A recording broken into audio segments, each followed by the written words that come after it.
श्रोताबंधु नमस्कार, शुभ संध्या। स्वागत करुछु आपण मानंकु आजिर विविधा कार्यक्रम को। आजिर कार्यक्रम रे मु अछि मोनालिसा आ मो सहित अछंती निहार। आजिर कार्यक्रम आरंभ करिबा पूर्वरु मु आपण मानंकु गोटे प्रश्न पचारिबा को चाहूची। सेइटा हेला गोटे युव गोष्ठी पाखरे केते शक्ति थाए। श्रोता बंधु, ए प्रश्नटी मु केवल युव गोष्ठी की पचारुची ताहा नुहे। ए प्रश्नटी मु पचारुची जेउ माने एबे छोट अछंती, जेउ माने युव अवस्था को अतिक्रम करि सारिलेनी एवं जेउ माने एबे युव अवस्था रे अछंती।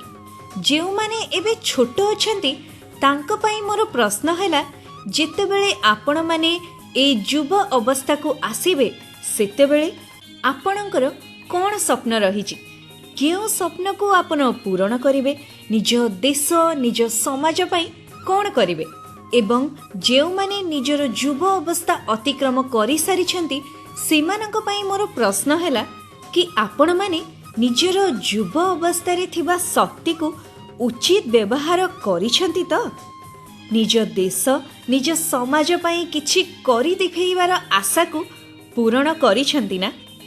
एवं सबुठारु मुख्य कथा हैला, जेउ माने एबे युव अवस्था रे अछंती सेमाने कौन निजर शक्ति निजर उत्साह को सठिक दिगरे नहीं निज समाज पाई निज पाई तथा निज देश पाई किछि करिबार आशा रखी ताकु पूर्ण करूछंती ना। श्रोता बंधु, आमे आशा करू कि आपण माने खूब बड़ बड़ स्वप्न देखुथिबे, कारण स्वप्न देखिबा बहुत आवश्यक। स्वप्न देखिले जाई आमे ताकु पूरा करिबार उद्यम रखिबा। श्रोता बंधु, ए स्वप्न विषय रे आमे आपनकु किछि कहिबाकु चाहूछु। सेइटा हैला, ए दुनिया रे एमिति बहुत जण अछंती, केही केही केवल स्वप्न ही देखंती, आउ केही केही से स्वप्न देखि निजर उद्यम आरंभ करंती एवं किछि बाट पहुंची जांती। आउ किछि जण निजर स्वप्न देखंती, निजर उद्यम आरंभ करंती, आउ से उद्यम को जारी रखंती तांकर स्वप्न हासिल न करिबा पर्यंत। हाँ श्रोता बंधु, आमे माने समस्ते निजर उद्यम को जारी रखिबा उचित, जे पर्यंत आमे हमर लक्ष्य स्थल रे न पहुंचीजे। टिके 2 मिनिट पई भाबी देखिले, जदि आमे आम निज स्वप्न को पूरा करिबारे सफल हेले ओ निज पाई निज समाज पाई निज देश पाई निज माटी माँ पाई किछि करि देखैले, तेबे आमको केमिति लागिबो? आमे जेतिके खुशी हबा तो हबा, आमर परिवार लोक आम पाई ताठारो खूब अधिक खुशी हेबे ओ आम माटी माँ ओ देशर लोक आमको नै गर्वित अनुभव करिवे।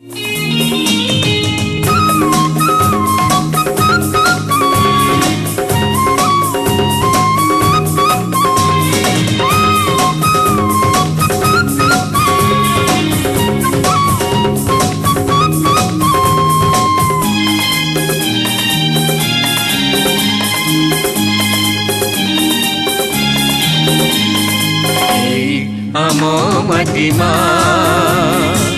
नाटिता सुअदिया, आमो माटी माँ नाटिता सुअदिया, महु थारु बड़ी मिठा भारत रे भारत, ताते को रखिबा आम जीवनर शपथ, आमो माटी माँ नाटिता सुअदिया, आमो माटी माँ नाटिता सुअदिया।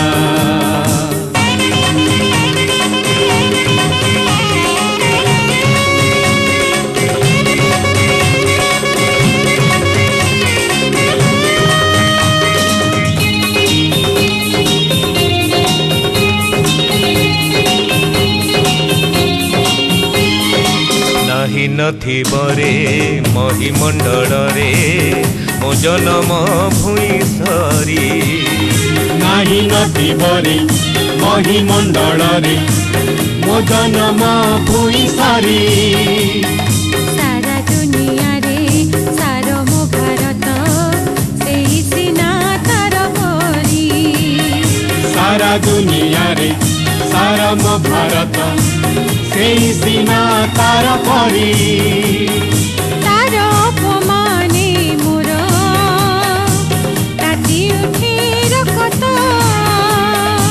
ଏଇ ଆମ ମାଟି ମା ନାଟିତା ଭାରତ ଏଇ ଆମ ମାଟି ମା ନାଟିତା ସୁଆଦିଆ ଆମ ମାଟି ମା ନାଟିତା ସୁଆଦିଆ। ଏହି ଯୁବ ଅବସ୍ଥାରେ ଆମ ପାଖରେ ଥାଏ ଅଦମ୍ୟ ସାହସ ଓ ଶକ୍ତି ଏବଂ ସମୁଦ୍ରରେ ଜାଗା ହେଲା ଭଳି ମନୋବଳ। ତେବେ ଏସବୁ ଜିନିଷକୁ ଠିକ୍ ଜାଗାରେ ପହଞ୍ଚାଇବା ପାଇଁ ଆଉ ଗୋଟିଏ ଜିନିଷ ଦରକାର ପଡ଼ିଥାଏ, ତାହା ହେଉଛି ଦକ୍ଷତା। ସେଥିପାଇଁ ଆମ ଭାରତ ସରକାର 2015 ମସିହାରେ ଆରମ୍ଭ କରିଛନ୍ତି ସ୍କିଲ୍ ଇଣ୍ଡିଆ ବା national skills development mission of India. ତେବେ ଚାଲନ୍ତୁ ଶ୍ରୋତାବନ୍ଧୁ, ଆଉ ବିଲକୁଲ ଡେରି ନକରି ଶୁଣିବା ଏହି ପରିପ୍ରେକ୍ଷୀରେ ଆଜିର କାର୍ଯ୍ୟକ୍ରମ। ଆମ ମାଟି ମା ନାଟିତା ସୁଆଦିଆ। ଆଜି ଆମେ ଏଆଇଆର୍ ନେକ୍ସଟ କାର୍ଯ୍ୟକ୍ରମ ପାଇଁ ପ୍ରତିଭା ଚୟନ କରିବାକୁ ଯାଉଛୁ। ଏହି ପର୍ଯ୍ୟାୟରେ କଟକର କ୍ରାଇଷ୍ଟ କଲେଜ ଆଜି ଆମର ମନୋନୀତ ଅନୁଷ୍ଠାନ। ଆମେ ଏହି କାର୍ଯ୍ୟକ୍ରମ କଟକର କ୍ରାଇଷ୍ଟ କଲେଜ କ୍ୟାମ୍ପସରେ କରିବା ପାଇଁ ପ୍ରସ୍ତୁତ ଥିଲୁ, କିନ୍ତୁ କୋଭିଡ୍ କଟକଣା ପାଇଁ କଲେଜ ବନ୍ଦ ଥିବାରୁ କଲେଜ କର୍ତ୍ତୃପକ୍ଷ 3 ଜଣ ଛାତ୍ରଛାତ୍ରୀଙ୍କୁ ଏଥିପାଇଁ ପ୍ରାରମ୍ଭିକ ପର୍ଯ୍ୟାୟରେ ଚୟନ କରି ଆମ ଷ୍ଟୁଡିଓକୁ ପଠାଇଛନ୍ତି। ଛାତ୍ରଛାତ୍ରୀମାନେ ହେଲେ ଓଡ଼ିଆ ବିଭାଗର ଅଙ୍କିତା ମହାନ୍ତି, ସୋସିଓଲୋଜିର ଜ୍ୟୋତିରଞ୍ଜନ ରଥ, ପୂଜାରିଣୀ ପଣ୍ଡା, ସୋସିଓଲୋଜିର। ତର୍କ ପ୍ରତିଯୋଗିତା ପାଇଁ ଆଜିର ବିଷୟବସ୍ତୁ ହେଉଛି ଯୁବଶକ୍ତି ଏବଂ ଦକ୍ଷତା ବିକାଶ। ତେବେ ଛାତ୍ରଛାତ୍ରୀମାନେ ନିଜର ପରିଚୟ ଦେବେ ଏବଂ ବକ୍ତୃତା ଆରମ୍ଭ କରିବେ।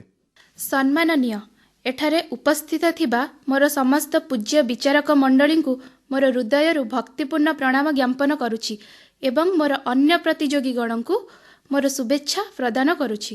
ମୁଁ ଅଙ୍କିତା ମହାନ୍ତି, ଓଡ଼ିଆ ବିଭାଗର ସମ୍ମାନର ଛାତ୍ରୀ। ମୁଁ ଖ୍ରୀଷ୍ଟ ମହାବିଦ୍ୟାଳୟରୁ ଆସିଅଛି। ଆଜିର ଆକାଶବାଣୀର ଏହି ସମ୍ଭାଷଣ ପ୍ରତିଯୋଗିତାରେ ମୋତେ ସୁଯୋଗ ଦେଇଥିବାରୁ ମୁଁ ନିଜକୁ ଧନ୍ୟ ମନେ କରୁଛି। ଆଜିର ଶୀର୍ଷକ ଯୁବଶକ୍ତି ଓ ଦକ୍ଷତା ବିକାଶ। ଏହି ବିଷୟରେ ମୁଁ ଆଜି କିଛି କହିବାକୁ ଚାହୁଁଛି। ଯୁବଶକ୍ତିର ଅର୍ଥ ହେଉଛି ରାଷ୍ଟ୍ରକୁ ସୁଦୃଢ଼, ଦୁର୍ନୀତିମୁକ୍ତ ଏବଂ ସମୃଦ୍ଧଶାଳୀ କରି ଗଢ଼ି ତୋଳିବାର ସର୍ବୋତ୍ତମ ମାଧ୍ୟମ। ଯୁବଶକ୍ତି ଏକ ପ୍ରଭାବଶାଳୀ ଶକ୍ତି ଅଟେ, କାରଣ ତାହା ଭିତରେ ଥାଏ ଅସୀମ ଦକ୍ଷତା, ଉର୍ଜା ଏବଂ ଅସମ୍ଭବକୁ ସମ୍ଭବ କରିବାର ଅଦମ୍ୟ ଉତ୍ସାହ ଓ ସାହସ। ଯୁବଶକ୍ତି ଓ ଦେଶର ଭବିଷ୍ୟତ ପରସ୍ପରର ପରିପୂରକ। ଯୁବଶକ୍ତି ପ୍ରତ୍ୟେକ ରାଷ୍ଟ୍ରର ସଫଳତାର ଆଧାର। ସେମାନଙ୍କ ମଧ୍ୟରେ ଥିବା ଅଫୁରନ୍ତ ଶକ୍ତିର ଉନ୍ମେଷ ଓ ବିକାଶ କରାଇବା ଯଥାର୍ଥ ମନେ ହୁଏ। ଆଜି ପ୍ରତ୍ୟେକ କ୍ଷେତ୍ରରେ ଯୁବଶକ୍ତିର ଆବଶ୍ୟକତା ରହିଛି। ସ୍ୱାମୀ ବିବେକାନନ୍ଦଙ୍କର ଜନ୍ମ ଜୟନ୍ତୀ ତିଥିକୁ ରାଷ୍ଟ୍ରୀୟ ଯୁବ ଦିବସ ରୂପେ ପାଳନ କରାଯାଏ। ସେ ଯୁବ ସମାଜକୁ ଯେଉଁ ଆହ୍ୱାନ ଦେଇଥିଲେ ତାହା ପ୍ରଣିଧାନ ଯୋଗ୍ୟ। ଉପନିଷଦର ଉପଦେଶକୁ ସେ ଯୁବ ସମାଜକୁ ଶୁଣାଉଥିଲେ। ଉତ୍ତିଷ୍ଠତ ଜାଗ୍ରତ ପ୍ରାପ୍ୟ ପରାନ୍ ନିବୋଧତ, ଅର୍ଥାତ୍ ଉଠ, ଜାଗ୍ରତ ହୁଅ ଏବଂ ଲକ୍ଷ୍ୟ ପ୍ରାପ୍ତି ନ ହେବା ଯାଏଁ ଉଦ୍ୟମରୁ ବିରତ ହୁଅ ନାହିଁ। ସେ ଯୁବକମାନଙ୍କୁ କହୁଥିଲେ, ଠିଆ ହୁଅ, ନିଜକୁ ପ୍ରତ୍ୟୟ କର, ନିଜ ଅନ୍ତରର ଈଶ୍ୱରଙ୍କୁ ଆହ୍ୱାନ କର। ଅବିଶ୍ରାନ୍ତ ଭାବେ କର୍ତ୍ତବ୍ୟପରାୟଣ ହୋଇ ଦେଶ କଲ୍ୟାଣରେ ନିଜର ଜୀବନକୁ ବିନିଯୋଗ ଓ ଉତ୍ସର୍ଗ କରିବା ଯୁବଶକ୍ତିର ଆହ୍ୱାନ ହେବା ଉଚିତ। ଏପରି ଏକ ବିପୁଳ ମାନବ ସମ୍ବଳର ଯଥାର୍ଥ ବିନିଯୋଗ ଦେଶ କଲ୍ୟାଣ ପାଇଁ ସହାୟକ ହୋଇଥାଏ। କୃଷି, ଶିଳ୍ପ, ପ୍ରତିରକ୍ଷା ଓ ଗବେଷଣା ଆଦି କ୍ଷେତ୍ରରେ ଯୁବ ସମ୍ପ୍ରଦାୟ କର୍ତ୍ତବ୍ୟରତ ହୋଇ ଦେଶର ତଥା ନିଜର କଲ୍ୟାଣ ସାଧନ କରିବା ଉଚିତ। ଯୁବପିଢ଼ି ନିଜ ଗୋଡ଼ରେ ଉତ୍ତିଷ୍ଠ ହୋଇ ତାର ଦକ୍ଷତା ପ୍ରସ୍ଫୁଟିତ କରିଥାଏ। ଆତ୍ମପ୍ରଚେଷ୍ଟାରୁ ହିଁ ଦକ୍ଷତା ବିକାଶର ଜନ୍ମ। ଯୁବଶକ୍ତି ବୈଜ୍ଞାନିକ ମନୋବୃତ୍ତି ନେଇ ସମାଜ କଲ୍ୟାଣରେ ନିଜେ ଆତ୍ମନିಯೋଗ କରିବା ଉଚିତ। ଆର୍ଥିକ, ସାଂସ୍କୃତିକ, ଧାର୍ମିକ ଯୁବଶକ୍ତିର ପ୍ରଚେଷ୍ଟାରୁ ହିଁ ଉନ୍ନତି ସାଧିତ ହୋଇଥାଏ। ଦୃଢ଼ ଆତ୍ମବିଶ୍ୱାସ ଓ ସାହସର ସହିତ ଯୁବଶକ୍ତି ସମାଜ କଲ୍ୟାଣରେ ନିଜର ଯୋଗଦାନ କରିବା ଉଚିତ। ଏତିକି କହି ସଂକ୍ଷେପରେ ମୋର ବକ୍ତବ୍ୟ ଶେଷ କରୁଛି। ବନ୍ଦେ ଉତ୍କଳ ଜନନୀ, ଜୟ ହିନ୍ଦ। ମାନ୍ୟ ବିଚାରକ ମଣ୍ଡଳୀଙ୍କୁ ନମସ୍କାର ଜଣାଇ ମୁଁ ଆରମ୍ଭ କରୁଛି ଆଜିର ବକ୍ତୃତା ପ୍ରତିଯୋଗିତାର ଶୀର୍ଷକ ରହିଥିବା ଯୁବଶକ୍ତି ଓ ଦକ୍ଷତା ବିକାଶ କାର୍ଯ୍ୟକ୍ରମକୁ। ମୁଁ ଜ୍ୟୋତିରଞ୍ଜନ ରଥ ଏବଂ ମୁଁ ଖ୍ରୀଷ୍ଟ ବିଦ୍ୟାଳୟର ତୃତୀୟ ବର୍ଷର ଛାତ୍ର। ଯୁବଶକ୍ତି ଯାହା ହେଉଛି ଏକ ଦେଶର ସବୁଠାରୁ ବଡ଼ ଶକ୍ତି, କାହିଁକିନା ଏହି ଶକ୍ତିରେ ଭରି ରହିଥାଏ ଅସରନ୍ତି ଉତ୍ସାହର ସ୍ରୋତ ଏବଂ ଏହି ଶକ୍ତି ଏବଂ ଏହି ଉତ୍ସାହକୁ ବ୍ୟବହାର କରି ଏକ ଦେଶ ଅନ୍ୟ ଦେଶ ତୁଳନାରେ ବହୁତ ଆଗକୁ ଯିବାରେ ସକ୍ଷମ ହୋଇଥାଏ। କାହିଁକିନା ଏକ ଦେଶର ଯୁବଶକ୍ତିରେ ଥାଏ ମନୋବଳ ଏବଂ ନ୍ୟାୟପୂର୍ଣ୍ଣ ଚିନ୍ତାଧାରାର ଦୃଷ୍ଟିକୋଣ ଏବଂ ସେ ନୂଆ ନୂଆ ଦୃଷ୍ଟିକୋଣ ଯେହେତୁ ସେ ବିଷୟରେ ଜାଣିଥାଏ, ତ ସେଥିପାଇଁ ସେ କିଛି କରି ରଖିବାର କ୍ଷମତା ଥାଏ ତା ମଧ୍ୟରେ। ଭାରତବର୍ଷରେ ଦେଖିବାକୁ ଗଲେ 65% ଯୁବଗୋଷ୍ଠୀ ଅଛନ୍ତି ଯେଉଁମାନଙ୍କ ଉପରେ ନିର୍ଭର କରୁଛି ଭାରତର ଭବିଷ୍ୟତ। ଏବଂ ଯେହେତୁ କି କେବଳ ଯୁବଶକ୍ତି ରହିବା, କହିବାକୁ ଗଲେ ଯୁବଶକ୍ତି ରହିବା କେବଳ ଉଚିତ ନୁହେଁ, ସେମାନଙ୍କର ଦକ୍ଷତାକୁ ମଧ୍ୟ ବିକାଶ କରିବା ଆମର ଲକ୍ଷ୍ୟ ହେବା ଦରକାର। କାହିଁକିନା ଏବେକାର ଶିକ୍ଷାନୁଷ୍ଠାନରେ ଯୁବଶକ୍ତିର ଦକ୍ଷତା ବିକାଶରେ ଯେତିକି ସହାୟକ ନ ହେଉଛି ଏବଂ ସେମାନେ ଡିପେଣ୍ଡ କରୁଛନ୍ତି କି ମାର୍କ ବେସିସ୍ରେ କାଉଣ୍ଟ କରିବାକୁ ଯୁବଶକ୍ତିର ଆଧାରକୁ, କିନ୍ତୁ ଯେଉଁଟା ଠିକ୍ ନୁହେଁ। ଆକ୍ଚୁଆଲି ଯୁବଶକ୍ତିର ସବୁଠାରୁ ବଡ଼ ଆଧାର ହେଉଛି ତା ମଧ୍ୟରେ ରହିଥିବା ପ୍ରୋବ୍ଲେମ୍ ସଲଭିଂ ଯେଉଁ ରହୁଛି କ୍ୟାପେବୁଲ୍, ସେଇଟାକୁ କିନ୍ତୁ ଦୃଷ୍ଟିକୋଣ ନେଉନାହାନ୍ତି ଆମର ଏଜୁକେସନ୍ ଇନଷ୍ଟିଚ୍ୟୁଟ୍ ଯେଉଁମାନେ। ତ ସେମାନଙ୍କୁ କହିବାକୁ ଚାହୁଁଛି ଯେ ଯୁବଶକ୍ତିର ଯେଉଁ ଧୈର୍ଯ୍ୟ ଅଛି, ଯେଉଁ ଉତ୍ସାହ ଅଛି ଏବଂ ଯେଉଁ ଉର୍ଜା ଅଛି ତାକୁ ଠିକ୍ ୱେରେ ସେମାନେ ୟୁଜ୍ କରନ୍ତୁ। ଏବଂ ଯୁବଶକ୍ତିକୁ ମଧ୍ୟ ଏକ କଥା କହିବାକୁ ଚାହିଁବି ଯେ ସେମାନେ ନିଜ ଉତ୍ସାହର ଏବଂ ନିଜ ଆତ୍ମବିଶ୍ୱାସର ସଠିକ୍ ଉପଯୋଗ କରନ୍ତୁ ଏବଂ କୌଣସି ଭୁଲ କାମରେ ଲଗାନ୍ତୁ ନାହିଁ। ତ କଥା ହେଉଛି ଏତିକି ଯେ ନିଜ ଭିତରେ ରହିଥିବା ଉତ୍ସାହ ଏବଂ ଦକ୍ଷତାକୁ ସେମାନେ ପରିପୂର୍ଣ୍ଣ ଭାବେ ବ୍ୟବହାର କରନ୍ତୁ ଏବଂ ଦେଶକୁ ଗଢ଼ି ତୋଳିବାରେ ସହାୟକ ହୁଅନ୍ତୁ। କାହିଁକିନା ଗୋଟେ ଯୁବଶକ୍ତି କେବଳ ଦେଶକୁ ଆଗକୁ ନେବାରେ ନୁହେଁ, ବରଂ ପୁରା ବିଶ୍ୱକୁ ଆଗକୁ ନେବାରେ ସକ୍ଷମ। ଏତିକି କହି ମୁଁ ବକ୍ତୃତା ଶେଷ କରୁଛି। ନମସ୍କାର। ନମସ୍କାର, ମୋ ନାଁ ପୂଜାରାଣୀ ପଣ୍ଡା। ମୁଁ ଖ୍ରୀଷ୍ଟ ମହାବିଦ୍ୟାଳୟର ଯୁକ୍ତ 3ର ସମାଜଶାସ୍ତ୍ରର ଛାତ୍ରୀ ଅଟେ। ସମ୍ମାନନୀୟ ବିଚାରକ ମଣ୍ଡଳୀକୁ ମୁଁ ମୋ ହୃଦୟରୁ ପୂଜ୍ୟ ନମସ୍କାର ଜଣାଇ ଏବଂ ଏଠାରେ ଉପସ୍ଥିତ ମୋର ପ୍ରତିଯୋଗୀମାନଙ୍କୁ ଶୁଭେଚ୍ଛା ଜଣାଇ ଆଜିର ଏହି ଉପସ୍ଥିତ ହୋଇଥିବା ଏଠାରେ ମୁଁ କାର୍ଯ୍ୟକ୍ରମର ନିଜର ଅଭିଭାଷଣ ଆରମ୍ଭ କରୁଛି। ଆକାଶବାଣୀ ପକ୍ଷରୁ ଆୟୋଜିତ ହୋଇଥିବା ଏଠାରେ ବକ୍ତବ୍ୟ ପ୍ରତିଯୋଗିତାର ବିଷୟବସ୍ତୁଟି ହେଉଛି ଯୁବ ଶକ୍ତି ଓ ଦକ୍ଷତା ବିକାଶ। ଏହି ସମ୍ବନ୍ଧରେ ମୋତେ ନିଜର ମତ ପ୍ରକାଶ କରିବାର ସୁଯୋଗ ମିଳିଥିବାରୁ ମୁଁ ନିଜକୁ ବେଶ୍ ଧନ୍ୟ ମନେ କରୁଅଛି। ତେବେ ବିଳମ୍ବ ନ କରି ମୁଁ ଏହି ସମ୍ବନ୍ଧରେ ନିଜର ବକ୍ତବ୍ୟ ଆରମ୍ଭ କରୁଛି। ଯେଉଁ ଦେଶର ମାଟି, ପାଣି ଓ ପବନରେ ଆମର ଦେହ ଗଠିତ ତଥା ବର୍ଦ୍ଧିତ ଏବଂ ମାତୃ ଗର୍ଭରୁ ଜନ୍ମ ନେଇ ଯେଉଁ ଦେଶର ମାଟିରେ ଆମେ ପ୍ରଥମେ ଭୂମିଷ୍ଠ ହୋଇଥିଲେ, ସେହି ଦେଶ ହେଉଛି ଆମର ମାତୃଭୂମି ଭାରତ। ଭାରତ ହେଉଛି ଜନସଂଖ୍ୟା ଦୃଷ୍ଟିରୁ ବିଶ୍ୱର ଦ୍ୱିତୀୟ ସର୍ବବୃହତ୍ ରାଷ୍ଟ୍ର ଏବଂ ଏହା 356 ନିୟୁତ ଯୁବକଙ୍କୁ ନେଇ ବିଶ୍ୱର ପ୍ରଥମ ଯୁବ ଜନସଂଖ୍ୟା ବିଶିଷ୍ଟ ଦେଶ ତାଲିକାର ଶୀର୍ଷ ସ୍ଥାନ ଅଧିକାର କରିଛି।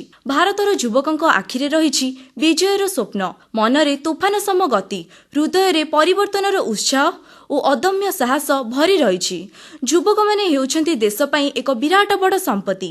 ସ୍ୱାମୀ ବିବେକାନନ୍ଦ କହିଥିଲେ ଯେ ମୋତେ କିଛି ସାହସୀ ଓ ଶକ୍ତିଶାଳୀ ଯୁବକ ଖୋଜିବାକୁ ଦିଅ, ତାପରେ ମୁଁ ସାରା ଦେଶରେ ବିପ୍ଳବ ଆଣିଦେଇପାରେ।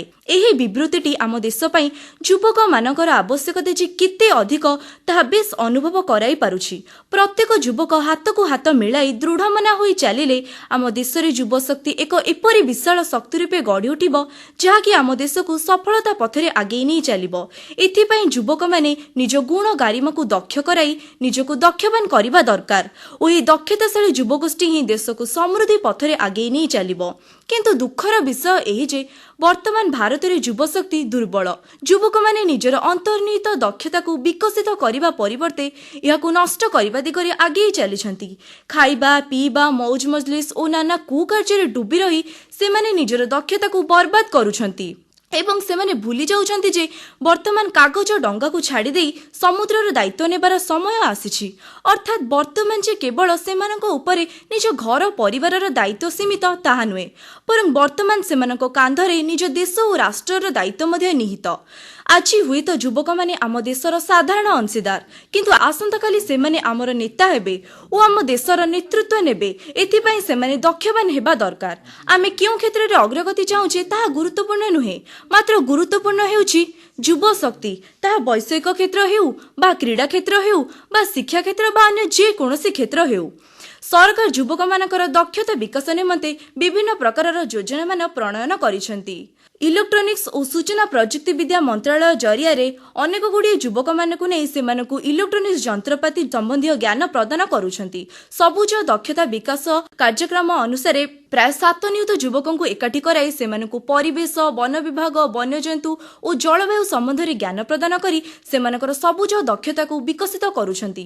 ଏହାଛଡ଼ା ଆମର ମାନ୍ୟବର ପ୍ରଧାନମନ୍ତ୍ରୀ ଶ୍ରୀଯୁକ୍ତ ନରେନ୍ଦ୍ର ଦାମୋଦର ମୋଦିଙ୍କ ଦ୍ୱାରା 2015 ମସିହାରେ ପ୍ରତିଷ୍ଠିତ ହୋଇଥିବା ପ୍ରଧାନମନ୍ତ୍ରୀ କୌଶଳ ଯୋଜନା ଜରିଆରେ ବହୁ ସଂଖ୍ୟକ ଭାରତୀୟଙ୍କୁ ଏକାଠି କରି ସେମାନଙ୍କୁ ବିଭିନ୍ନ ପ୍ରକାର ଶିଳ୍ପ ସମ୍ବନ୍ଧୀୟ ତାଲିମରେ ନିପୁଣ କରିଛନ୍ତି ଓ ସେମାନଙ୍କୁ କର୍ମ ନିଯୁକ୍ତି ମଧ୍ୟ ଯୋଗାଉଛନ୍ତି, ଯାହାକି ସେମାନଙ୍କୁ ଉତ୍ତମ ଜୀବିକା ନିର୍ବାହ କରିବାରେ ବେଶ୍ ସହାୟକ ହେଉଛି। କିନ୍ତୁ ଏଠାରେ ପ୍ରଶ୍ନ ଉଠୁଛି ଯେ କ'ଣ ଏହିସବୁ ଯୋଜନାମାନ ପ୍ରଣୟନ ଯଥେଷ୍ଟ କି? ମୋ ମତରେ ନା, କେବଳ ଯୋଜନା ପ୍ରଣୟନ ଯଥେଷ୍ଟ ନୁହେଁ। ସରକାରଙ୍କୁ ଦେଖିବାକୁ ହେବ ଓ ଧ୍ୟାନ ଦେବାକୁ ହେବ ଯେ ଏହିସବୁ ଯୋଜନା କେତେ ଦୂର ସଫଳ କାର୍ଯ୍ୟକାରୀ ହୋଇପାରିଛି। କାରଣ ବର୍ତ୍ତମାନ ଆତ୍ମୀୟତା ଓ ପକ୍ଷପାତିତା ଯୁବଶକ୍ତିର ପ୍ରକୃତ ପ୍ରତିଭାକୁ ଖାଉଛି। ଏହାକୁ ଦୂର କରାଯିବା ନିହାତି ଆବଶ୍ୟକ। ଯୁବକମାନଙ୍କୁ ସେମାନଙ୍କର ଦକ୍ଷତା ବିକାଶ ସମ୍ପର୍କରେ ଉତ୍ସାହିତ କରିବାକୁ ପଡ଼ିବ। କାରଣ ଯଦି ଏହି ଯୁବଶକ୍ତି ନିରୁତ୍ସାହିତ ହେବ ତେବେ ସେ ନିଜର ଚମକ ହରାଇ ବସିବ ଓ ଆମ ଦେଶ ବିକାଶ ଆଡ଼କୁ ଯିବା ପରିବର୍ତ୍ତେ ବିନାଶ ଆଡ଼କୁ ଚାଲିଯିବ। ଏହା ଆମ ସମସ୍ତଙ୍କ ପାଇଁ କ୍ଷତିକାରକ ଅଟେ। ଶେଷରେ କେବଳ ମୁଁ ଏତିକି କହିବି କି ଯୁବକମାନଙ୍କୁ ନେଇ ଯୁବଶକ୍ତି ଓ ଏହି ଯୁବଶକ୍ତିର ଦକ୍ଷତା ବିକାଶକୁ ନେଇ ଆମ ଦେଶର ବିକାଶ ସମ୍ଭବ। ତେଣୁ ଯୁବକମାନଙ୍କୁ ନିଜ ଡେଣାରେ ଶିକୁଳି ବାନ୍ଧିବା ପରିବର୍ତ୍ତେ ତାଙ୍କୁ ଉଚ୍ଚ ଆକାଶରେ ଉଡ଼ିଯିବା ପାଇଁ ତାଙ୍କ ଡେଣା ତଳେ ପବନ ଯୋଗାଇ ଦେବା ଦରକାର। ଏହା ଆମ ସମସ୍ତଙ୍କର ପରମ କର୍ତ୍ତବ୍ୟ ଅଟେ। ଏତିକି କହି ମୁଁ ନିଜର ବକ୍ତବ୍ୟ ସମାପ୍ତ କରୁଛି। ତ୍ରୁଟି ଥିଲେ ମାର୍ଜନ କରିବେ। ଧନ୍ୟବାଦ।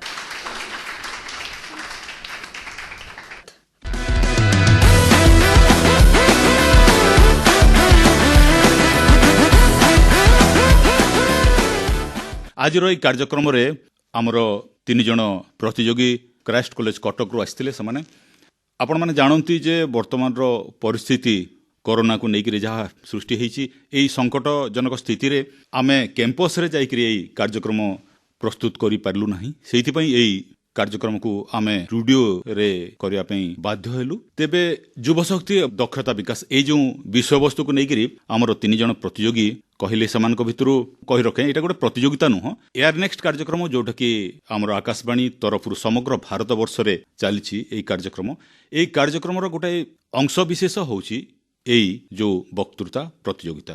ଏଥିରେ ଆପଣମାନେ ନିଜର ଭାବନାର ପରିପ୍ରକାଶ କରୁଛନ୍ତି ଏବଂ କେମିତି ଭାବରେ କରୁଛନ୍ତି, ଆପଣ କେଉଁ ବିଷୟକୁ ନେଇକି କରୁଛନ୍ତି, କେତେ ସ୍ପଷ୍ଟ ଭାବରେ କରୁଛନ୍ତି, କେଉଁ ଭାଷା ପ୍ରୟୋଗ କରୁଛନ୍ତି, ଏସବୁକୁ ନେଇକରି ଆମେ ଯେହେତୁ ଫର୍ମାଟ୍ ରହିଛି ଜଣକୁ ବାଛିବୁ, ସିଏ ଆସିକରି କାର୍ଯ୍ୟକ୍ରମ ଗୋଟେ ପ୍ରସ୍ତୁତ କରିବେ। ଏଇ ବିଷୟବସ୍ତୁକୁ ନେଇକରି ଏଇ ଟପିକକୁ ନେଇକରି ସିଏ ଗୋଟେ କାର୍ଯ୍ୟକ୍ରମ ପ୍ରସ୍ତୁତ କରିବେ ଆଉ ସେଇ କାର୍ଯ୍ୟକ୍ରମଟି ସମଗ୍ର ଓଡ଼ିଶାରେ ପ୍ରସାରିତ ହେବ। ଏଇଟା ହେଲା ଫର୍ମାଟ୍। ତେବେ ଏଇ ଯେଉଁ ଆଜିର ବକ୍ତୃତା ପ୍ରତିଯୋଗିତା ଥିଲା, ଏଥିରେ ଜ୍ୟୋତିରଞ୍ଜନ, ଅଙ୍କିତା ଏବଂ ପୂଜାରିଣୀ, ଆପଣ 3 ଜଣଙ୍କ ଭିତରୁ ପୂଜାରିଣୀ ପଣ୍ଡା ପ୍ରଥମ ହୋଇଛନ୍ତି, ସର୍ବମୋଟ 111 ନମ୍ବର ରଖିଛନ୍ତି ସେ। ଦ୍ୱିତୀୟ ସ୍ଥାନରେ ରହିଛନ୍ତି ଅଙ୍କିତା ମହାନ୍ତି, ରଖିଛନ୍ତି 92 ନମ୍ବର। ଜ୍ୟୋତିରଞ୍ଜନ ରଥ ରଖିଛନ୍ତି ସର୍ବମୋଟ 69 ନମ୍ବର। ପୂଜାରିଣୀ ଆପଣଙ୍କୁ ବହୁତ ବହୁତ ଅଭିନନ୍ଦନ। ଆମେ ଆପଣଙ୍କୁ ଇନଭାଇଟ୍ କରିବୁ, ନିମନ୍ତ୍ରଣ କରିବୁ। ଗୋଟେ ପରବର୍ତ୍ତୀ ଗୋଟେ ନିର୍ଦ୍ଦିଷ୍ଟ ଗୋଟେ ଦିନ ଆପଣ ଆସିବେ ଷ୍ଟୁଡିଓରେ, କାର୍ଯ୍ୟକ୍ରମ ପ୍ରସ୍ତୁତ କରିବେ। କେମିତି ପ୍ରସ୍ତୁତ କରିବେ ଆଉ ଏଇ ବିଷୟକୁ ନେଇକରି କ'ଣ ଲେଖିବେ, ଆପଣ ଗୋଟେ ସ୍କ୍ରିପ୍ଟ ତିଆରି କରିବେ। ସେଇ କାର୍ଯ୍ୟକ୍ରମ ସମଗ୍ର ଓଡ଼ିଶାରେ ପ୍ରସାରିତ ହେବ ଗୋଟାଏ ନିର୍ଦ୍ଦିଷ୍ଟ ଦିନ ରାତି 9ଟାରେ। ବହୁତ ବହୁତ ଅଭିନନ୍ଦନ ପୁଣି ଥରେ 3 ଜଣଙ୍କୁ, ବିଶେଷ କରି ପୂଜାରିଣୀ ଆପଣଙ୍କୁ ନମସ୍କାର। ତେବେ ଶ୍ରୋତାବନ୍ଧୁ, ଚାଲନ୍ତୁ ଶେଷରେ ଶୁଣିବା କଟକର ଖ୍ରୀଷ୍ଟ ମହାବିଦ୍ୟାଳୟର ପ୍ରତିନିଧି ତଥା ଅନ୍ୟତମ ବିଚାରକ ଅଧ୍ୟାପକ ଆର୍ଯ୍ୟ କୁମାର ହର୍ଷବର୍ଦ୍ଧନ କ'ଣ କହୁଛନ୍ତି। ଆଜିର ଏ ବିଶେଷ କାର୍ଯ୍ୟକ୍ରମରେ ଉପସ୍ଥିତ ମାନନୀୟ ଲଳିତେନ୍ଦୁ କାନୁନଗୋ ଏବଂ ମାନନୀୟ ରଣଦୀପ ପ୍ରଧାନ ମହୋଦୟ, ପ୍ରତିଯୋଗିତାରେ ସମବେତ ହୋଇଥିବା ଖ୍ରୀଷ୍ଟ କଲେଜର ଛାତ୍ରଛାତ୍ରୀ, ସମଗ୍ର ଭାରତବର୍ଷରେ ଭାରତ ସରକାରଙ୍କ ତରଫରୁ ପାଳନ କରାଯାଉଛି ଆଜାଦୀ କା ଅମୃତ ମହୋତ୍ସବ। ଏହି ମହାର୍ଘ ଉତ୍ସବ ପାଳନ ଅବସରରେ ଆକାଶବାଣୀ କଟକ ପକ୍ଷରୁ ଆୟୋଜିତ ହୋଇଥିବା ଏକ ନିଆରା ପ୍ରତିଭା ଚୟନ କାର୍ଯ୍ୟକ୍ରମରେ ଉପସ୍ଥିତ ସମସ୍ତଙ୍କୁ ମୋର ହାର୍ଦ୍ଦିକ ଶୁଭେଚ୍ଛା ଓ ଅଭିନନ୍ଦନ। ଜଣେ ବିଚାରକ ଭାବରେ ମୋତେ ସୁଯୋଗ ଦେଇଥିବାରୁ କାର୍ଯ୍ୟକ୍ରମର ଆୟୋଜକଙ୍କୁ ମୋର ଗଭୀର କୃତଜ୍ଞତା। ତର୍କ ପ୍ରତିଯୋଗିତାର ବିଷୟବସ୍ତୁ ରଖାଯାଇଥିଲା ଯୁବଶକ୍ତି ଓ ଦକ୍ଷତା ବିକାଶ। ଖ୍ରୀଷ୍ଟ କଲେଜ ଓଡ଼ିଆ ସମ୍ମାନ ଛାତ୍ରୀ ଅଙ୍କିତା ମହାନ୍ତି, ସମାଜ ବିଜ୍ଞାନ ସମ୍ମାନର ଛାତ୍ର ଜ୍ୟୋତିରଞ୍ଜନ ରଥ ଏବଂ ପୂଜାରାଣୀ ପଣ୍ଡା ଏହି ପ୍ରତିଯୋଗିତାରେ ସକ୍ରିୟ ଅଂଶଗ୍ରହଣ କରି ନିଜର ବିଚାର ବ୍ୟକ୍ତ କରିସାରିଛନ୍ତି। ନିଜର ଅଧ୍ୟୟନ, ଧୀଶକ୍ତି ଓ ବିଶ୍ଳେଷଣାତ୍ମକ ଯୁକ୍ତି ବଳରେ ପ୍ରତିଯୋଗୀମାନେ ତାଙ୍କର ମନୋଭାବକୁ ଅଭିବ୍ୟକ୍ତ କରିଛନ୍ତି। ଯୁବଶକ୍ତି ଶବ୍ଦ ଶୁଣିଲେ ଏକ ଅଫୁରନ୍ତ ଉତ୍ସାହ ଓ ବିପୁଳ ସମ୍ଭାବନାମୟ ସାହସ ଆମ ସାମ୍ନାରେ ଉଦ୍ଭାସିତ ହୋଇଉଠେ। ଗୋଟିଏ ରାଷ୍ଟ୍ର ବା ଜାତିର ସର୍ବୋତ୍କୃଷ୍ଟ ସମ୍ପତ୍ତି ରୂପରେ ଯୁବଶକ୍ତିର ଅଦମ୍ୟ ଅଙ୍ଗୀକାରବଦ୍ଧତାକୁ ମହାମନୀଷୀମାନେ ସର୍ବଦା ସ୍ୱୀକାର କରି ଆସିଛନ୍ତି। ଆଖିରେ ବୈଭବର ସ୍ୱପ୍ନ, ମନରେ ତୁଫାନର ସ୍ୱର, ଯୁବଶକ୍ତି ସାହସର ଅଫୁରନ୍ତ ରଶ୍ମି, ଉତ୍ସାହର ଅଲିଭା ସ୍ୱାକ୍ଷର। ଏହି ସ୍ୱରଝଙ୍କାରକୁ ତୋଳି ଧରି ଯୁବ ସମାଜ ଗୋଟିଏ ରାଷ୍ଟ୍ରକୁ ଶକ୍ତିଶାଳୀ ଭାବରେ ଗଢ଼ି ତୋଳିବାର ସଂକଳ୍ପ ନେଇଥାଏ। ପରିସଂଖ୍ୟାନରୁ ଜଣାପଡ଼ିଛି ଯେ ଭାରତରେ 60 କୋଟିରୁ ଅଧିକ ଯୁବଶକ୍ତି ବିଦ୍ୟମାନ ଅଛନ୍ତି। 13ରୁ 35 ବର୍ଷ ବୟସ ଭିତରେ ଥିବା ଏହି ଯୁବଶକ୍ତି ଯଦି ସାହସ, ଶକ୍ତି ଓ ସାମର୍ଥ୍ୟର ପ୍ରତୀକ ଭାବରେ କାର୍ଯ୍ୟ କରିବା ପାଇଁ ଏକବଦ୍ଧ ହୋଇଯିବ, ତେବେ ଭାରତକୁ ପୁଣି ଥରେ ବିଶ୍ୱଗୁରୁ ହେବାରେ କିଏ ବା କେଉଁଠି ଅଟକାଇ ପାରିବ। ଏହି ଆଧାରରେ ଯଦି ଆମେ ଭାରତକୁ ଏକ ଯୁବରାଷ୍ଟ୍ର କହିବା, ତେବେ ଭୁଲ ହେବ ନାହିଁ। ଏହି ବିଶାଳ ଯୁବଶକ୍ତିର ପୁଞ୍ଜିକୁ ପାଥେୟ କରି ଭାରତ ସରକାରଙ୍କ ତରଫରୁ ଯେଉଁ ଆତ୍ମନିର୍ଭର ଭାରତର ସଂକଳ୍ପକୁ ଚରିତାର୍ଥ କରିବା ପାଇଁ ସଂକଳ୍ପ ନିଆଯାଇଛି, ତାହା ଦକ୍ଷତା ବିକାଶରେ ହିଁ ସମ୍ଭବ ହୋଇପାରିବ ବୋଲି ମୋର ମତ। ଯୁବଶକ୍ତିକୁ ସଠିକ୍ ଭାବରେ ଦିଶାଦର୍ଶନ କରିବା ଦାୟିତ୍ୱ ପ୍ରତ୍ୟେକ ନାଗରିକଙ୍କର ରହିଛି।